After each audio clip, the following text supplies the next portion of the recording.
Hello, welcome to Shady Ginger Garage. These are the shades, I'm the Ginger. Now that we've established that I'm stupid, what are we talking about today? Today we're talking about this OBS Ford. Specifically, this is a 1995 Ford F-150. It has a 302 V8, automatic transmission, two-wheel drive. This being high mileage, it has 373,000 miles on it. I've had a few Chevys with higher mileage. I've never had a Ford with this high mileage. Just luck of the draw. They both do well if you take care of them. Anyway, what I want to get to in this video is just showing you some general things to expect with high mileage pickups of this style. This truck runs really, really well. We might even do a little video of driving it. But, of course, you know, it shows its age. The fenders are rotted out. This one's rotted through. Got a little body damage here, and the cab corner's rotted out. And, of course, you have the common fender well damage. This truck had a drop-in bed liner. If you can see through all the leaves and trash in here, it has rust on the top of the rails there. And that is deep rust. That's not just surface scratches. Also, that bed mount is pretty much toast. It's not really doing much. That's why I don't like drop-in bed liners. Another thing these trucks like to do is, as they age, the spring hanger will rot out and then collapse and come up through the floor of the bed, and it'll do this kind of damage. This spring hanger, which I'll show you in a second, has already been replaced. The other three will be due for replacement in probably a year or two, depending on how much you drive it in the winter. Right here is the replacement spring hanger. They are riveted in from the factory, so you have to cut the rivets out, and then the replacements bolt in. So the worst part of the job is getting the old one out. I have replaced a set of these before. It's not fun, especially if you don't have like torches or anything, but it can be done. Just take your time and be careful with it. Another thing you got to watch for on these is frame rust. This frame is pretty good. It's got surface rust, but I mean, no damage, no holes, no problems. Coming around to the driver's side, this fender well's rotted out. This cab corner's rotted out. This fender's not rotted out yet, but it's coming through.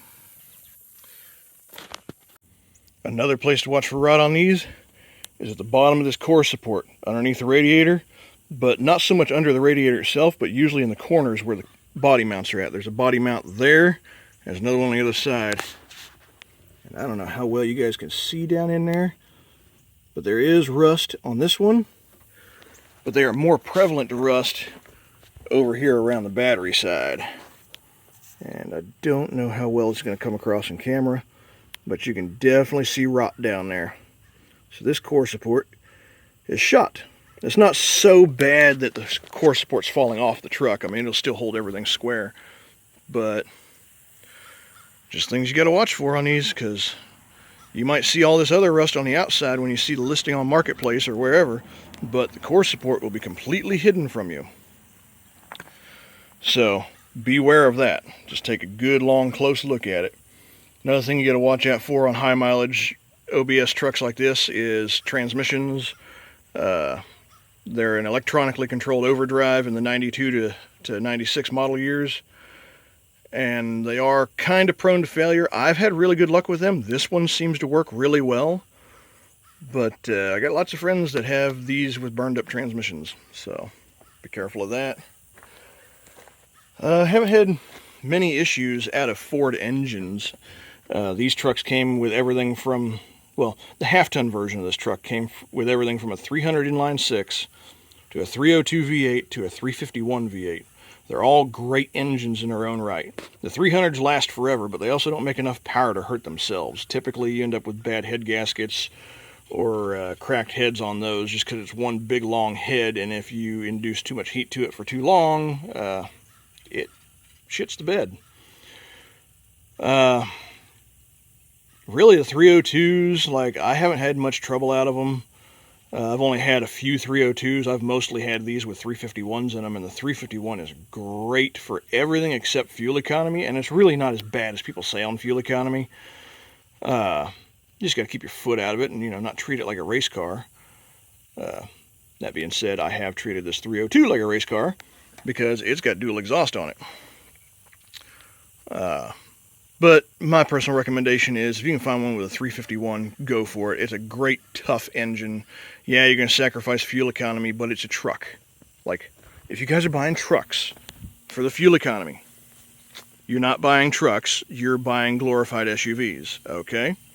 Trucks are meant to haul, which means they're geared to haul and pull, which means they're not geared for fuel economy. Anyway, moving on from here, let's look at the interior. Here's what you can typically expect of the interior. I say typically, but most trucks I've seen with less miles than this, like 250,000, that seat would normally be completely destroyed. So that seat has held up really well for 373,000. The door, not so much. Still structurally sound, but you know, the hinge pins are wore out. And yeah, I tried to replace the lower one. Didn't work out for me. The replacement pins are garbage in my opinion. They don't work. The little brass sleeves you put in, like mine actually broke in half trying to install it. What I've been told is the right fix for these is to go to the junkyard and find a door with good hinges and replace the entire hinge, upper and lower. Which, if this truck sticks around long enough, I do plan on doing that. There are still trucks in the salvage yards with good hinges. I have seen them. Anyway, back to the door. Your typical high mileage, like hackery. This is not where it's supposed to be. Of course, the door panel's not here. But there's a clip piece that screws to the top of this, kind of helps hold it to the door panel, and that's missing, so I do have a replacement door panel sitting back there. Anyway, this is supposed to be here. Obviously, it's been rigged for a while and has wallered the hole out, so it just flops. Right here's another common issue. People will break this hinge and then mess up this metal back here. There are other videos on YouTube that you can find that explain this way better. Unfortunately, someone has done the hack repair here. They have welded this to the door. That's not right. It's supposed to hinge in here and then bolt in. And instead of fixing it right, they just decided to booger weld it. So, it does work fine. This one hasn't broken back out as they typically do, but based on how new this door handle looks, I don't think that repair's been there all that long. So, while we're here, let's look at windows. Both power windows actually work on this truck. I don't know if the motors have ever been replaced or not, but they do work, and they work well. My little headlight switch, the plastic piece, is missing here, so it's a real pain to turn my headlights on and off. That kind of sucks. But got a pretty good headliner. For some reason, somebody removed the back seat out of this truck, so I had to find another one to put in here. That's why it's a vinyl seat and the original seats are cloth. That is not the correct center console for this truck. It is not even mounted. It's just literally sitting there. But normally this truck would have had what they call a jump seat, which would have been an actual seat with a folding back on it. And you fold the back down and it becomes a center console. You fold it back up and it's a third person seat for the front. That is missing in this truck, obviously. Anyway, that kind of concludes the physical tour of things. Let's fire it up. And while I'm sitting here, looking at this, I remember, oh yeah, the horn's not working. Somebody's rigged this. Somebody had run a household extension cord from this through a hole in the firewall without a grommet. Great way to burn your truck down, and then out to the battery. Luckily, it wasn't hooked up. But, yeah, that needs to be redone correctly. Anyway, got our keys here. Let's fire this thing up. You see right there, 374,000. I guess she rolled over. So, it had 373 when I bought it. Of course, I've only had it about a month. Aw, our battery's dead. Crown Vic to the rescue. This battery issue is new as of today. Hooray. This truck has started every time, like barely get a rotation out of it and it fires every day until today. today has decided it does not want to cooperate. I guess it's camera shy. Alright, let's see if she's ready to work now.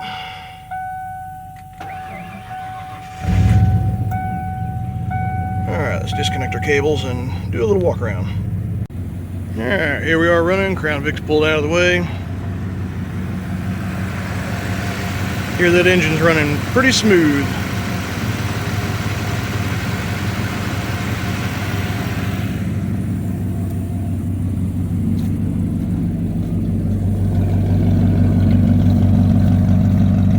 Wish I had a second person to rev the pipes for you. But I have a better idea. Let's take it down a back road and see what she sounds like. I don't know how well it's going to come across on camera, but hopefully you guys get the hint, because she sounds good. Alright, sorry about the craptastic angle. You guys are you can kind of see me. You're mostly staring at the headliner, but I'm not allowed to hold that camera and drive down the road in Missouri. So, let's not play stupid games and win stupid prizes regarding the law. Go for a little drive.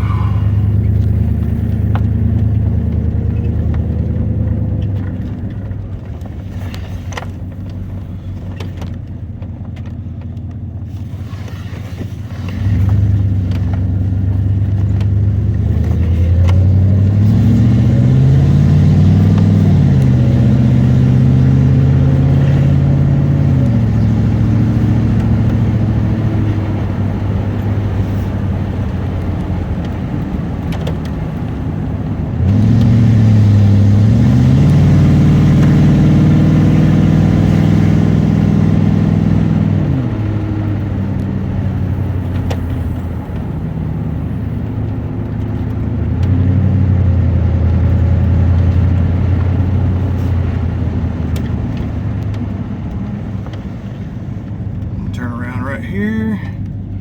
Gives me a nice little straight stretch I can play with back around the corner.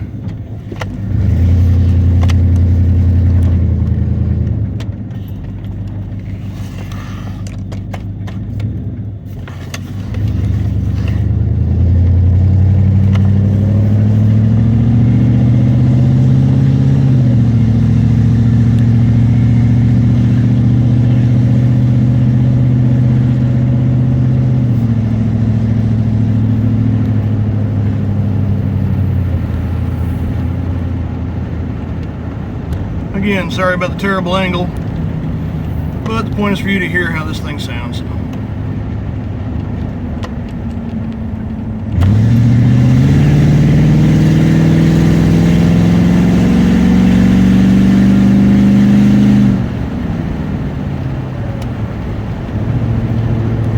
don't know how well that came across on camera, but I love that sound on this truck. Try that again from a stop.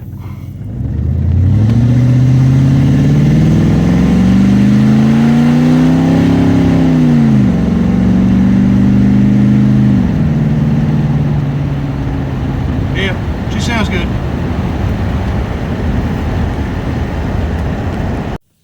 One more thing before I forget again. Fuel tanks. Almost every one of these I've ever seen came with dual tanks. Now, you could order them with a single tank, but I don't think I've ever seen one. Now, of course, the vans you get easily with single tanks, and the Broncos only had a single tank option. But almost every one of these OBS Fords I've ever seen has had dual tanks. Now, I've had several where both tanks work. That's not the case on this one. Front tank will not allow you to add fuel to it. You can fill the neck, but nothing's going in the tank. It's like dribbling in, and it'll just shut the pump off on you. Cool, we're not using that tank. Well, the day I bought this truck, I'm at the fuel station, he told me it fuels really slowly, so I ran into that issue on the front tank. I was like, well, okay, I guess we're gonna see if the rear tank works. So I opened that fuel door, and there was a huge wasp nest back there. Now, there was no wasps in it, but the nest was quite old, like several years old, telling me that rear tank had not been used in a long time. I was like, oh man, this is going to be a gamble if this tank works or not. I got so lucky. That tank works great, it fills great, and the sending unit works. which means my fuel gauge is accurate up there.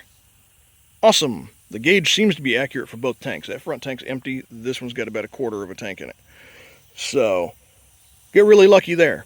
Other issues that I have had with these tanks is that you'll fuel up both tanks, you'll run on the front one and run it down, and that's supposed to be it, as far as I know. I could be wrong about this, but as far as I know, when that tank's empty, you got no more fuel until you switch to this tank. Well, if you look back through my videos and you see a video about a red and white 96 F-150, that was a beautiful truck. I probably should have kept that one. That was a 351 truck. Anyway, the problem that truck had was you'd fuel up both tanks, you'd run the front tank out, but it wouldn't actually run out. It wouldn't stop running because the rear tank was feeding the front tank. It's not supposed to do that. You're supposed to switch the rear tank and then it runs strictly off the rear tank and vice versa. Now, I've also seen them fuel the other way. You know, you run this one out and the front one will feed the rear one.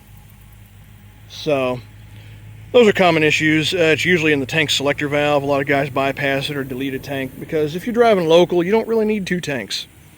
Like, if I was going to keep this truck forever, and I'd like to because I love this shade of blue on these trucks, but if I was going to keep this truck long term, I'd probably just delete that front tank and run the rear one. But I'm not doing that. I got a buddy of mine that's wanting to trade me a Suburban for this, and if that deal actually comes together next week, there is some definite future content on that because, well, let's just say I have the parts to manual swap that Suburban, so that could be fun. Anyway, that's enough rambling about the fuel system on these. Let's wrap this video up. Well, there you go. Hope you found something useful in that video. Maybe you learned something. Maybe it'll give you more to look for or look at when you're trying to buy one of these, because these are getting pretty popular. Especially the diesels. The diesels really hold their value for some reason. I don't get it. They don't really make any power either. The 460 to me has more power versus a non-turbo diesel. Now the turbo diesels do have better power, but the prices are just so ridiculous on them. And like, no, like the maintenance is less than half on a gas than what it is on a diesel. It's like, if you can afford the maintenance, knock yourself out, go get a diesel. But, you know, to each their own. I could rant about that for a while. You're not here for the rants. Anyway, that's the video. Hope you learned something good on it, and hope it taught you something. Got some use out of it. Maybe it'll save you some money. Maybe you'll spot something on the next one you look at, and you'll be like, nah, I don't want to get into those problems. So anyway, till next time, thanks for watching. Bye.